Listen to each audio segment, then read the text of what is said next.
Tarine Shri Krishna Chaitanya Prabhu Nityananda Shri Advaita Gadadhar Shri Vasadi Gaura Bhakta Vrinda Hare Krishna Krishna Krishna Hare Hare Hare Rama Rama Rama Hare Hare. So we continue reading from Srimad Bhagavatam, Canto 10, Chapter 14. We heard how Lord Brahma, he offered prayers to Lord Krishna, and after offering prayers, he circumambulated Krishna, and then he went back to his own abode. And we also heard Srila Vishwanath Chakravarti Thakur's explanation that the original boys and the calves were there for 1 year. Under Krishna's potency, no one could see them, or they also didn't feel any hunger or sleep, although they had grown a bit in 1 year's time. So reading on, this is Sukadev Goswami speaking. So reading on, Ekasmin api yatibde. Bhakti Priya Mataji, you can do.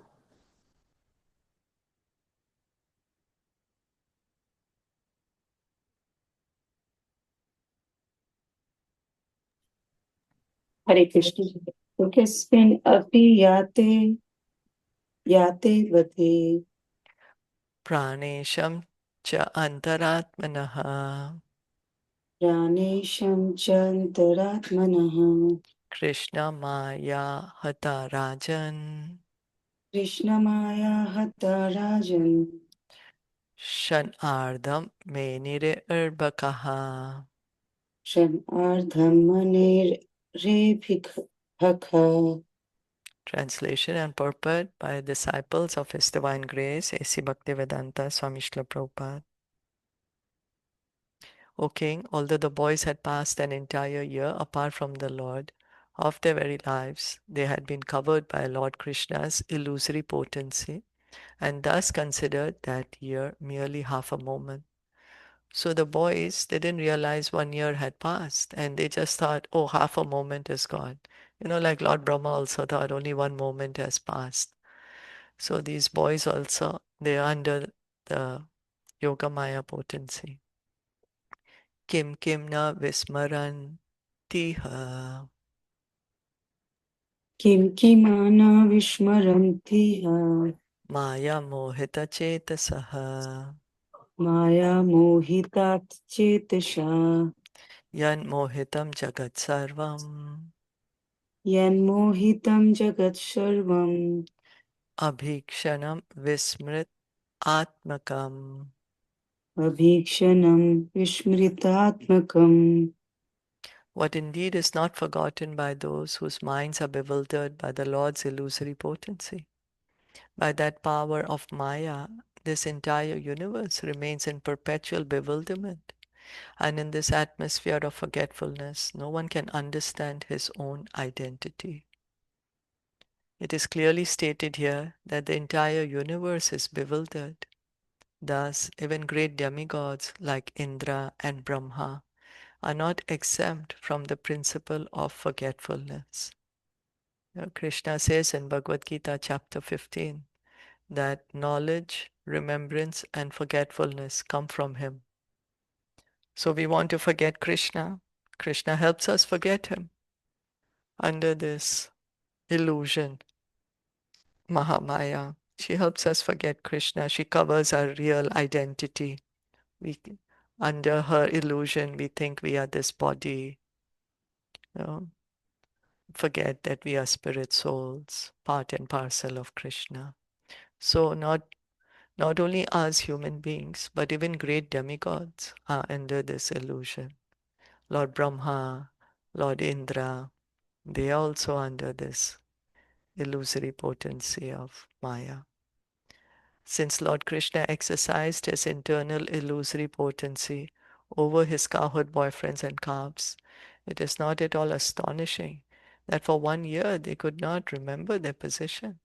Indeed, by the Lord's external illusory potency, the conditioned souls forget their existence not only for 1 year, but for many billions and billions of years as they transmigrate throughout the kingdom of ignorance called the material world. So we've forgotten our real identity. We are under this potency of Maya, Maya's illusion. And not only for one moment or 1 year, for billions and billions of lifetimes, we have forgotten our real identity. Any comments, questions? No. Okay. Uchuscha Surida Krishnam Achuscha Shur the Krishnam Swa Agatam Tetiram Hasa Swagatam Tetri Ramhasha Naikopi Abhoji Kavala Nekopi Abhoji Kavala Ehita Sadhu Bhujyatam. Ehita Sadhu Bhujyatam. The cowherd boyfriend said to Lord Krishna, "You have returned so quickly. We have not eaten even one morsel in your absence. Please come here and take your meal without distraction." The words were Agatam Te Triramhasa indicate that the cowherd boys were congratulating Lord Krishna for having brought the calves back so quickly from the forest. Now Lord Krishna's beloved friends urged him to sit down properly and eat to his full satisfaction.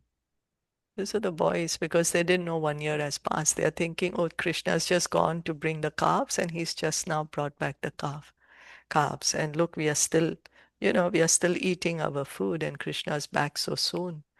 So they're like, oh, Krishna, you've come back so soon. Come, eat with us.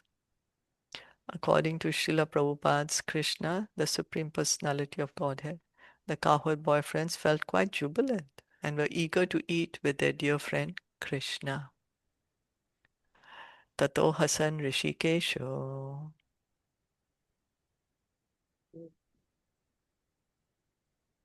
Tato Hasan Rishikesho Vyavaharitya Sa Arbake Vyavaritya Shaharbhake Darshayam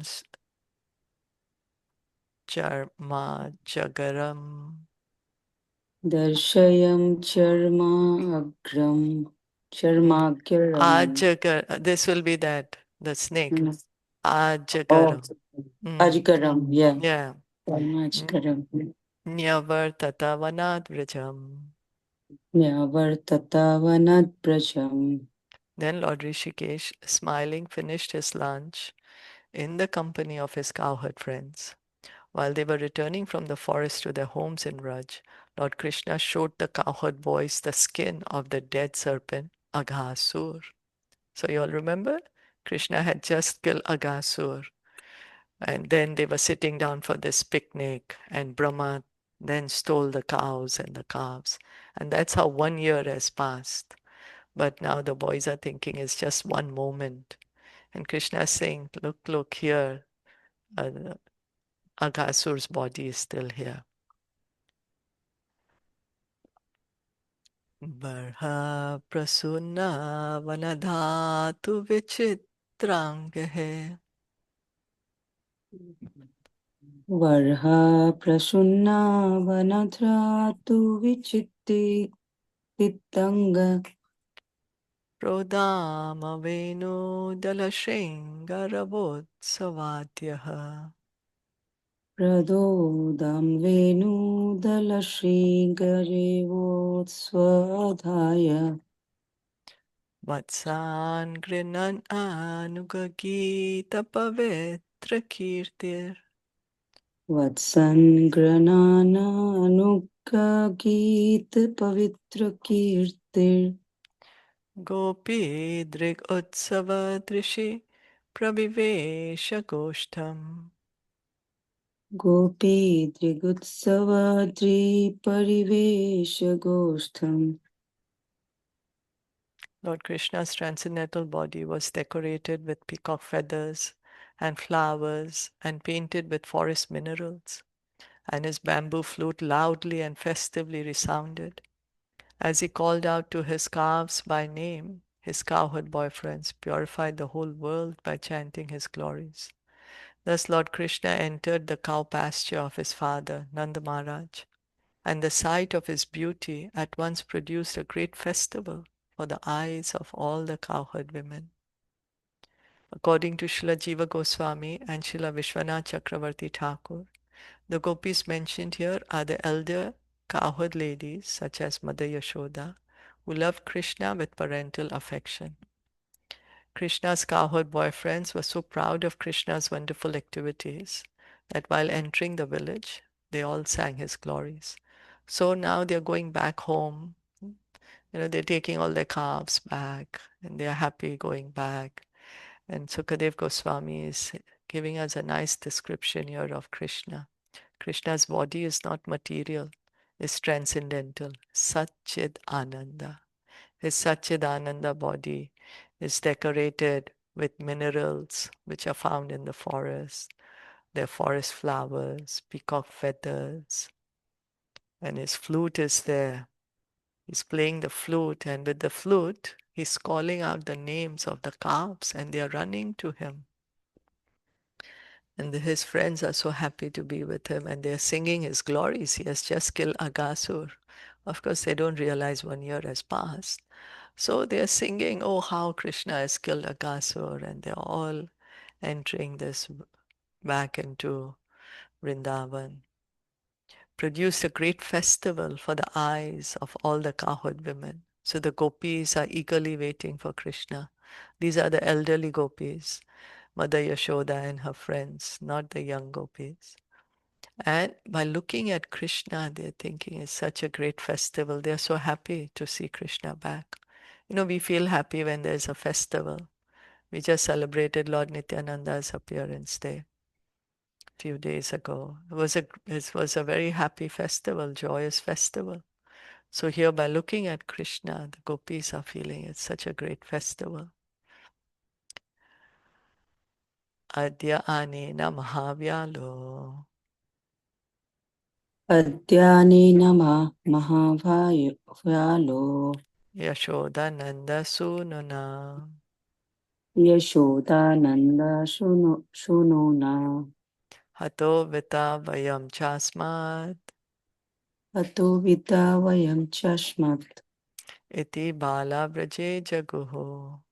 Iti Bala Vraje Jagoho. As the cowherd boys reached the village of Raj, they sang, today Krishna saved us by killing a great serpent. Some of the boys described Krishna as the son of Yashoda and the others as the son of Nanda Maharaj. Actually, Lord Krishna had killed the demon Agasur 1 year earlier, but the boys, bewildered by the mystic potency of Brahma for 1 year, did not notice the time passing, and thus thought that on that very day Lord Krishna had killed the demon Agasur and was now returning home with them. So the boys, as we heard earlier, they did not realize 1 year has passed. So now they're telling their, their mothers, their fathers that, what Krishna did today? He saved us. We had entered the mouth of this demon Agasur. And then our lives were in danger. We were almost killed. And Krishna has saved us, brought us back to life. Shri Rajo Vacha Sri Rajo Vacha Brahman Parodbhave Krishne Brahman Parodbhave Krishne Iyan Prema Katham Bhavet Iyan Prema Katham Bhavet Yo Bhuta Purvastokeshu Yo Bhuta Purvastokeshu Svodbhaveshva Apikatyatam. Shodbhaveshvapi Katyatam. King Parikshit said, O Brahmana, how could the cowherd women have developed for Krishna, someone else's son, such unprecedented pure love? Love they never felt even for their own children. Please explain this. So Sukadev Goswami had told earlier that when Krishna had become his friends. He had expanded as his friends and as the calves. How the mothers were loving their children so much, even more than they were loving their own children. What is our natural tendency is we love all children, but we will love our own child more. That's our natural tendency. So Parikshit Maharaj is asking Sukadev Goswami, how is it that they love Krishna more than their own children? So Shri Shukavacha Shri Shuka Vacha Sarvesham api bhutanam Sarvesham Api Bhutanam Nripasva atmeva vallabha Nipaswa Atmave Vallabha Itare patya vit adyas Itare Patya Vit Adyas tad valabhata yeva hi. Tatvalabhya Atyaveva Hi. Shri Sukadev Goswami said, O king, for every created being, the dearmost thing is certainly his own self. The dearness of everything else, children, wealth, and so on, is due only to the dearness of the self. So Sukadev Goswami is explaining to Parikshit Maharaj now that why they loved Krishna more than their children. So Sukadev Goswami is saying, we love our children, our wealth, anything else is because we love ourselves. It's connected to us. Aham mameti, right? Me and mine. So whatever is connected to me, I like that. Why? Because it's connected to me. Because we are so attached to our own self. Sometimes modern thinkers become puzzled when they study the psychology of moral behavior. Although every living entity is inclined towards self-preservation, as stated here, sometimes a person voluntarily sacrifices his own apparent interests through philanthropic or patriotic activities, such as giving his money for the benefit of others or giving his life for the national interest. Such so-called selfless behavior appears to contradict the principle of material self-centeredness and self-preservation. So modern psychologists also understand that one understands himself to be the most dear, but of course then there are certain examples where one will do philanthropy or one is even willing to kill oneself or sacrifice one's own life for the country. So as explained in this verse, however, a living entity serves his society, nation, family, and so on only because these objects of affection represent the expanded concept of false ego. So it's an expansion of our false ego. We identify ourselves with these things. My country, my family, my community, my world, my universe. A patriot sees himself as a great servitor of a great nation, and thus he sacrifices his life to gratify his sense of egotism. Similarly, it is common knowledge that a man feels great pleasure by thinking that he is sacrificing everything to please his dear wife and children. A man derives great egotistic pleasure by seeing himself as a selfless well-wisher of his so-called family and community. Thus, to gratify his proud sense of false ego, a man is prepared even to lay down his life. So it's because we see these objects as an expansion of our ego. Oh, I am sacrificing myself for my community or my family or my nation or my earth. That my is always there.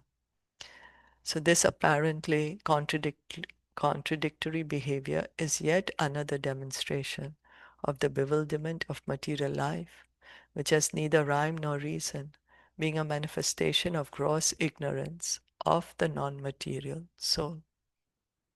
So because of false ego, we are thinking that we are the body. And then the extension of false ego is whatever is connected to the body, we feel it's mine, and that's why we are attached to it. Comments? Questions?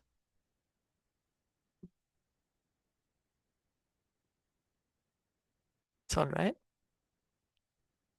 Because Sukadev Goswami is going to expand further this, what he's saying now.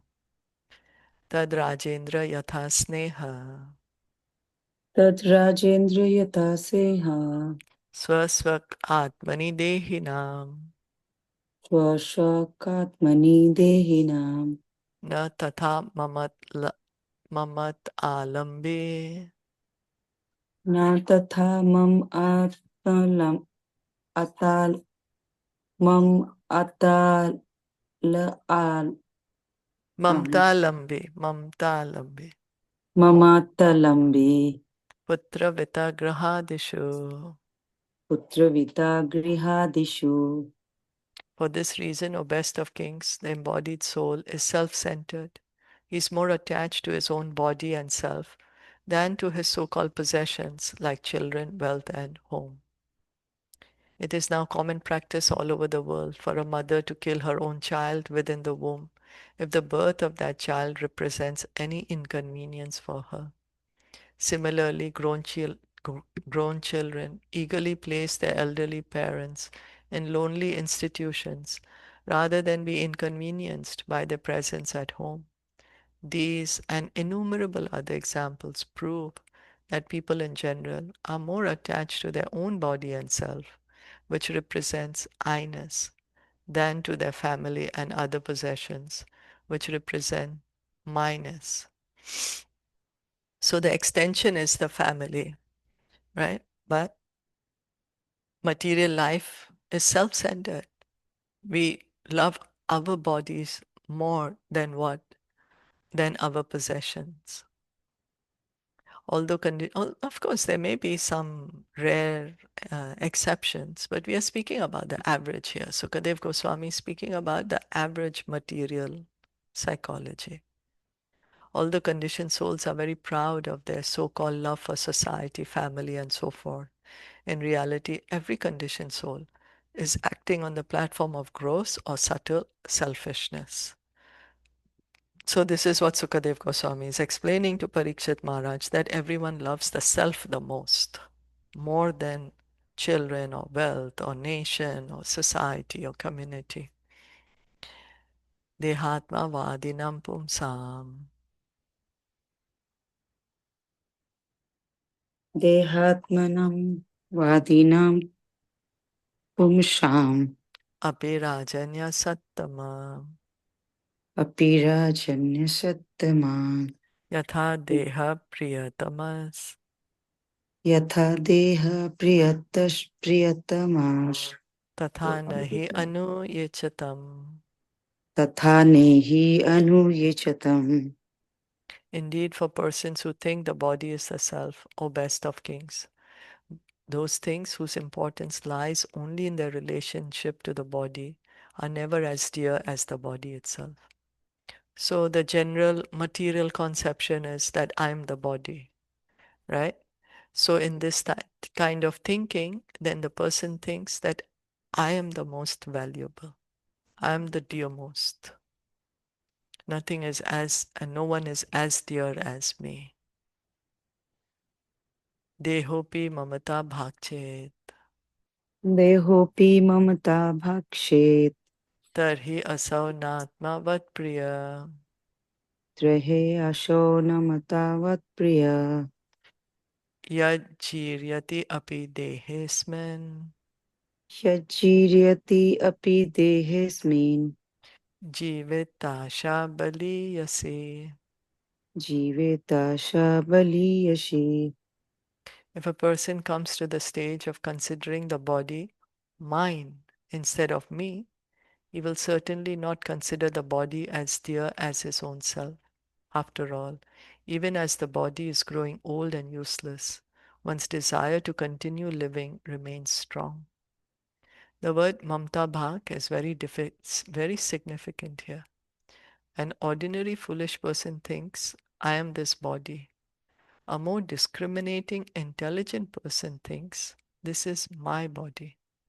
So there's a difference. I am this body and this is my body. What is the difference?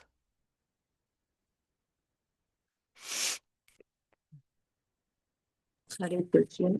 And When you say that I am this body. Hmm. That means you are covered by the illusion. But this body is mine. That means you know that you are a soul. Yeah, that's right. That there is a difference between the body and the self, right? That I'm Yeah. the soul and I'm inside this body, so this is my body.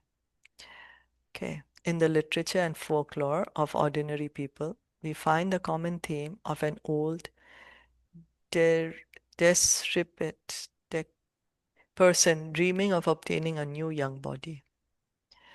Thus, even ordinary persons pick up the notion of self-realization, instinctively understanding that it is possible for the soul to exist in many different bodies. So what happens? Some old people, because they understand, okay, now this body is so old, I cannot enjoy with this body. Then what's the desire? I want to get another body. I want to get a young body in which I can continue to enjoy. So automatically then the understanding is there that I'm not this body. I'm a soul and I can get a different body. So as the body of an intelligent person becomes old and useless, he strongly desires to live, even when he knows that his body cannot live much longer.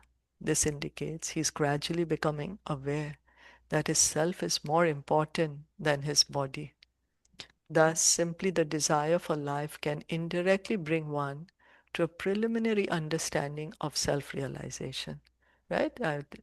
We've seen that sometimes when somebody is very old, then so much, um, so much distress with the body. So then the desire is there. Let me leave this body and get a new body. So already then the person is understanding, I'm not the body, I'm the soul. And in this case, as well as one's basic attachment is to one's own self and not to that which supposedly belongs to oneself. Okay, one more paragraph. It may be pointed out that the entire discussion between King Parikshit and Sukadev Goswami regarding the dearness of one's own self is ultimately meant for broaching the subject of why the cows and cowherd ladies of Vrindavan considered Krishna more dear than their own selves and certainly more dear than their own offspring. The discussion proceeds as follows. So Parikshit Maharaj's question was that how come these Brajbasis are loving Krishna more than their own children? So of course Sukadev Goswami has begun the explanation, but we are going to continue with that explanation tomorrow. He's of course begun with the explanation that everyone thinks one's own self to be the most dear, means the soul. Everyone thinks I'm the most dear than our own possessions. Then Sukadev Goswami is going to explain why is that, because actually our real attraction is to Krishna. Krishna is the dearmost object, but we are going to continue with that tomorrow. Any comments, questions? Hare Krishna Shilpaji. So for until now, he has just explained this, that like how people think that I am the most important one, That's right. right? Yes. I'm the most important. Everything exists for my satisfaction. Yeah. That, we are self-centered. That's how he has begun the explanation. And then tomorrow we are going to read further how he's going to bring this attraction for ourselves to attraction to Krishna. Because after all, we are all part and parcel of Krishna, you know. So we're going to read it tomorrow. That why we are so attached to ourselves, because actually we are attached to Krishna. Mm. Okay, makes sense. Yeah. Yeah, so tomorrow we'll get into that. Of course, we are leaving it at a point where suddenly we are like thinking, okay, what's happening? Full Bhagavatam till now, what we've read, we've always heard attraction to Krishna, but now suddenly we are like stopping at this point, but we'll continue with it tomorrow and it'll become more clear. Yeah. Okay. Thank you all for listening and joining. Srimad Bhagavatam ki jai, Srila Prabhupada ki jai, Gaur Bhakta Vrinda ki jai.